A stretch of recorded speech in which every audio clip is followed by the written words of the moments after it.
என்னை கர்த்தர் ஏற்கனவே தெரிந்தெடுத்தார். உண்மை. ஏன் தெரிந்தெடுத்தா? என்னை லவ் பண்ணிட்டார் ஏற்கனவே. ஆமே, போட்டோ பார்த்து லவ் பண்ணுகிற உலகத்துல, ஆமே, போட்டோ பார்த்து, சில போட்டோ பார்த்து லவ் பண்ணி நேர பார்த்தோன்னு இடி விழுந்து தெரியும். ஆமே, அதனாலதான் ஒருத்தர் இப்படிதான் வந்து ரொம்ப ஃபீல் பண்ணிட்டார். ரொம்ப ஃபீல் பண்ணார். என்கேஜ்மெண்ட் முடிஞ்சதுக்கு அப்புறம் சிரிக்கவே இல்லை அவர். ஏன் சிரிக்கல? நான் நினைச்ச கலர் இல்லை. நீங்க போட்டோ பார்த்து ஓகே சொன்னீங்க, அது பிளாக் அண்ட் ஒயிட் போட்டோ. அதுல கலர், அதுல மொத்தமே 2 கலர் தான் உண்டு. ஆமே, ஆண்டவர் பாருங்க, நம்ம கருவாய் தோன்றும் முன்னமே அநாதி ஸ்நேகம். அநாதி ஸ்நேகம். இந்த அன்பை வந்து வர்ணிக்கவே முடியாது. வேற எதை வேணாலும் பேசி ஒரு ஃபுல் ஸ்டாப் வைக்க முடியும்.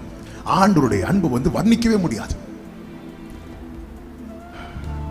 மீகா 7 சொல்றேன், நான் கர்த்தர் எடுக்க வேண்டாம், நான் கர்த்தருக்கு விரோதமாய் பாவம் செய்தேன், அவர் எனக்காக வழக்காடின்னு சொல்றார். நான் கர்த்தருக்கு விரோதமாக பாவம் செய்து அவர் எனக்கு அகேன்ஸ்டால வழக்காடணும்.